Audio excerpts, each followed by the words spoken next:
But we're up to 15 backbends a day at the moment, and we were going to do that online, and then we just went, that's just kind of ridiculous because you're just going to sit here and watch us do 15 backbends. So we won't do that. What I was thinking of this morning is just to sort of connect with people a little bit, see how people are feeling, and just talk about how we're creating a normal for ourselves. And I think that things are so not normal at the moment. We're all a bit lost. We don't have routine, which as humans we crave routine, even if we think that we don't. Things that feel safe and normal are the things that sort of get us through mentally. And I was thinking about what I'm doing organically. Like we just sort of started this Backbend Challenge without really even thinking too much into it. But firstly, it created a community between our teachers that we're not seeing anymore. It created a sense of purpose within ourselves that we have to be accountable to do something every single day. And believe me, we're dreading doing 15 a day. Like, believe me, we've got last Monday. Full anxiety about it. And like all week we've been sort of messaging each other going, have you done your 10? And one day we both forgot, and we're both such honest people, we couldn't lie. So we were going to lie. So we went and did our 10. Anyway, that's another story. I'm also committed to like a 12-month sadhana practice. So this was prior to lockdown, prior to isolation, all that kind of stuff, where I get up every single morning at 6:15 a.m. and I do my 45-minute to 60-minute Kriya, Pranayama and meditation. And without these things, without these little rituals that I have, I think I'd start to go a little bit crazy. Mm-hmm. And everybody's going to have something that sits with them a little bit different. But what I really encourage you to do, and maybe you start today, is to create a personal ritual for yourself. Mm-hmm. That can be as simple as getting up at a certain time every single day, because that's something that will start to kind of mess with your head when it starts to get later, you have less motivation. So set the alarm, get up at 6 or 7 every single day and start your day with a little ritual, whether you go and you have a glass of water with lemon, I have a cup of tea in bed. You do a neti pot, you sit down, you do your meditation practice, you get up and you do a yoga practice. Make it something that's really, first of all, achievable, that you're not going to feel guilty about in a few days when you miss it. Something that you can do, even if it's like 10 minutes of something, but make it consistent and do it every day at exactly the same time. And I think that just helps keep your mind really healthy when we're in this really unstable environment, because everyone's feeling nervous. Someone comes near you in the shop, you almost jump out of your skin. Someone brushed past me yesterday and almost had a heart attack. So we're in these really, really strange times, so try to make your internal time, your home time, your time for yourself as normal as possible, without that external sort of, company of others. And is there anything you wanted to add to that? I've been running on for these backbends have kind of moved a bit of structure to my morning as well. So I try to do them in the morning before I start thinking about it too much. And I did it yesterday and it just created a much better structure. And then you feel good about yourself because you've got a ritual, so then you've done something for yourself, and it doesn't have to be backbends. Like, if that's just not your thing, don't think that it has to be what we're doing, but find something that you enjoy, find something that's going to help your mind, find something that you can create a consistent practice, and do it every day for at least 30 days. Mm-hmm. Like, make that commitment, and then maybe it becomes 60, 90, or maybe then it just becomes a way of life because it's just what you do. And that's what's become my sadhana, and I think everything else follows suit. I'm into the 3rd month. So anyway. We will now do our backbends. We'll give you a little warm-up, and even if you've never done this and you decide, okay, today's the day I'm going to do backbends, we're just going to demonstrate 5 walks, not 15. And we'll show you also, just even if you can't go all the way down the wall, how to just go halfway, okay? So we'll start I always like to warm up my spine, even though I can probably just go straight down the wall. I like to just, limber up a little bit. So come onto all fours on your mat. It doesn't even have to be a mat for this sort of situation. And just start to work through a few cat-cows. So inhaling, dropping the belly, lifting the chest and heart. Your cow pose, and then exhale, rounding the spine like an angry cat, drawing the chin towards the chest, belly in towards the spine. Inhale, do a few more like this. Just feel how the spine moves. Notice where there's any tension. Exhaling as you draw the belly in. 2 more here. Big inhale, open the chest. Slow exhale, round the entire back body. Last one, and then just start to make some organic movements in the body, however you wish. So if you feel you're a little tighter through the upper back, maybe roll the shoulders out, figure 8s, rolling the hips side to side, moving through child's pose, maybe coming all the way forward into a cobra upward dog shape. And even in this upward dog shape, maybe rolling the hips side to side. And just getting that movement, especially if you have been doing back bends every day, you'll notice that the body is going to start to tighten. It's just anything that you do that consistently, there's going to be a positive and negative, the to and fro. And then just finishing off whatever movement you're doing in the body. Taking the knees slightly wider than the hips if you need a little bit of space, and working the arms forward for a melting heart shape. Melting heart can be done with the knees closer together if you have that flexibility. So you see Rachel's got a very open spine, so she can bring the chin away from her chest and keep the hips higher. So the closer in the knees, the more extension there's going to be through the spine. The wider out the knees, a little bit more space that you have to draw the chest down towards the floor. You can take the arms wide and just bring the forearms to the mat, and you can also bring the forehead down towards the floor. So we're looking for a stretch through the front of the shoulders, the front of the heart, and also that bend through the upper back.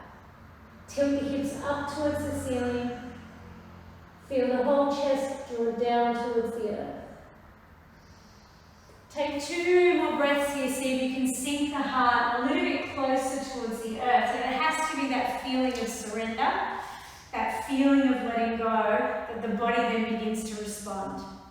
Anything where we're holding on too much with the breath, we're kind of like breathing a little bit short and sharp, the body will struggle to open. So come to a place where you can breathe normally and you can allow the body to open naturally.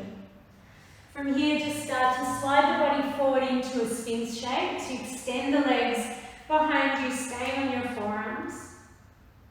From here, you can stay in this first position, just breathing into the lower back, or you can take the knees a little bit wider, so the mat width apart. Push into the palms and start to lift and open the chest towards the front of the mat. You can drop the head back if that feels good, open through the front of the throat. From here, you can either begin to walk the hands in. So you'll see Rachel sort of doing it naturally. So you can walk the hands in closer towards your body. Keep sinking the pelvis and the hips down towards the mat. And then maybe here you even just bend the feet back towards your head, dropping the head all the way back. Stay for a few more breaths. Breathe into the front of the thighs. Breathe into the front of the chest. Allow the hips to sink deeper down into the earth. Release the feet back to the mat. Exhale gently. Uncurl the spine 1 vertebrae at a time. From here, push into the palms. Just come for a couple of breaths into your child's pose position.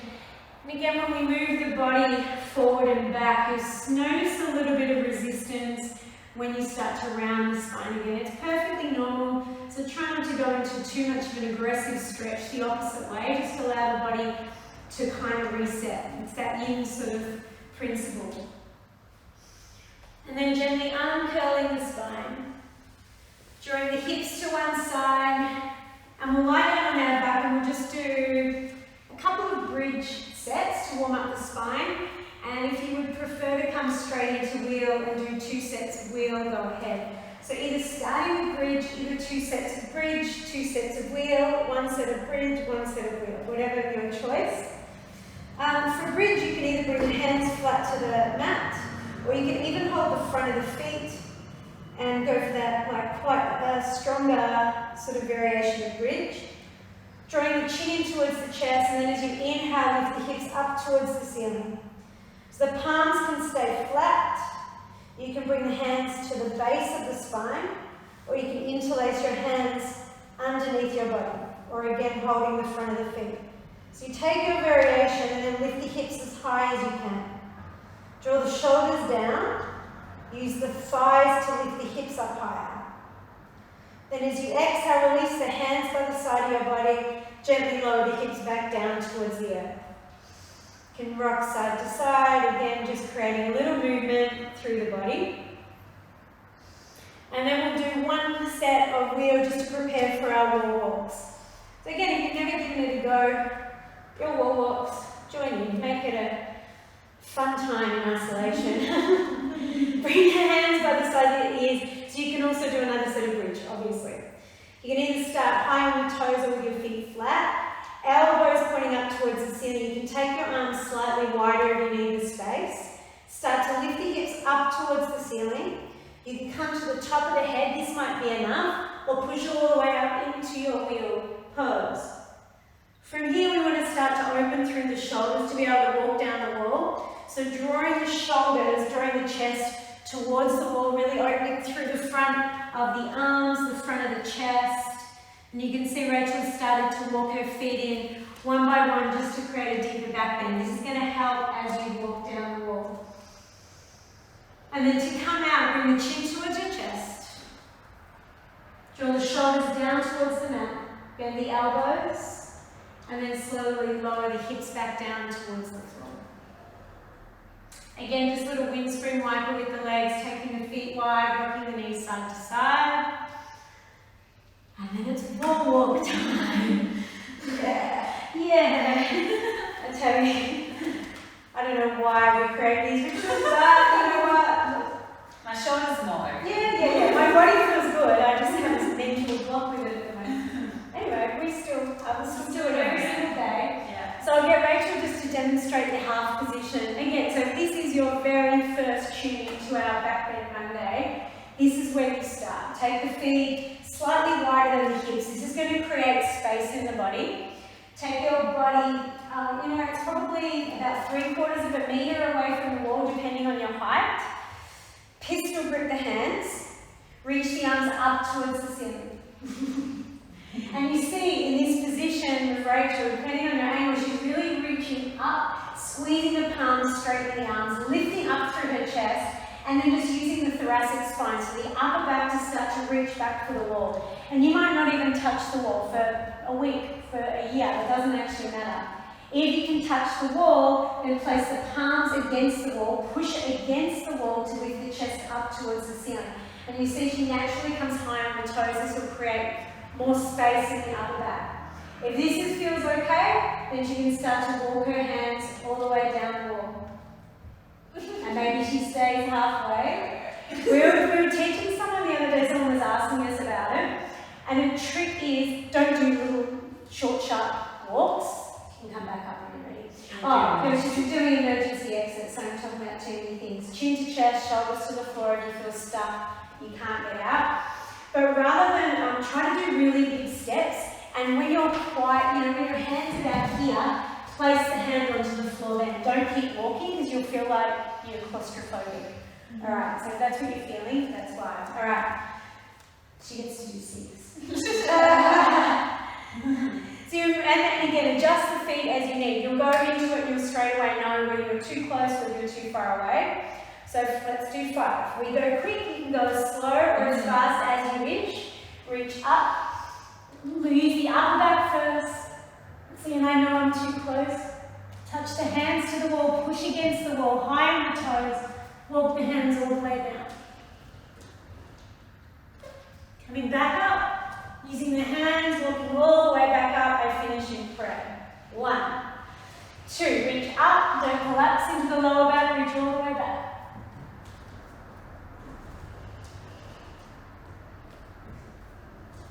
You stay longer. She wants to hang out.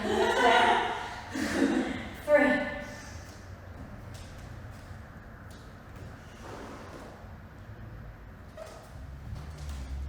I actually feel really open today. Same. 4.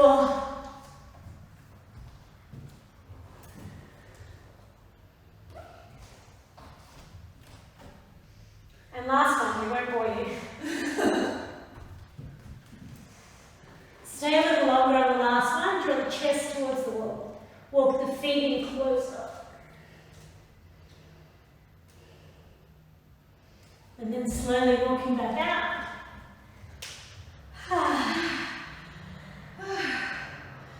Get your heart rate up. Just think, it takes like about 2 or 3 minutes, not even, to do them, but it's this thing in your body. Lie down on your back for a twist. Remember. I remembered. Knees in, so a really long twist. Don't bring the knees too close to the body, just knees together, take the knees over to the left. Extend the arm out or cactus shape the arm, and just breathe into the entire length of the spine, creating space between the vertebrae, rather than just doing the opposite.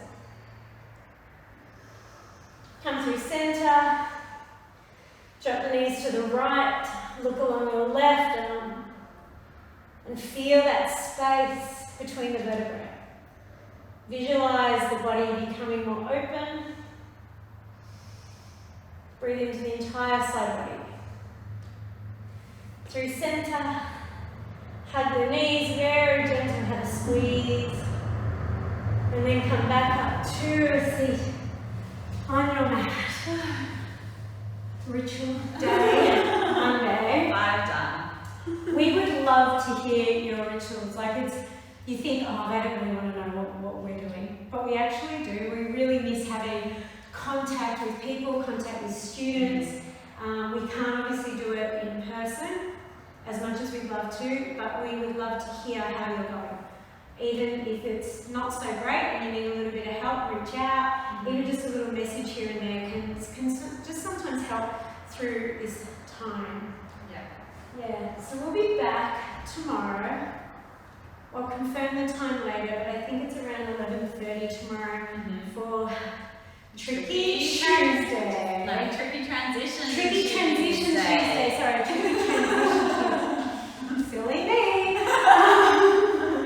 And we've got a fun one tomorrow. Yeah. But we will do the transition online also, and we're going to also film it and really break down how to get into this one. So I did post about it yesterday in the story of what we're going to attempt live. So we're trying to like really film it. And remember, all of these things, we just actually filmed a Hot Heifer class that will be uploaded today onto our online subscription. $35 a month, unlimited classes, and we pretty much upload about 6 or 7 every Monday, every week. So you've got this bank, and it doesn't mean that you can't go back and watch all the other ones that we've filmed. Yeah. Basically, everything's in the bank, so you can kind of keep Rachel, Flo, Karen, Bikram, Jamie, you can kind of just do your own little menu of what practice you want. You can even hear Jamie sing a song. And all of Jamie's dad jokes. Oh, they're all in there. Yeah, Hot Heifer. Seriously, Today. if you miss Jamie's really bad jokes, listen, go practice your Hot Heifer today, okay? And let us know how you went. Okay? Namaste, everyone. Thank you for tuning in. Have a great day. Have a great day. Happy Easter Monday.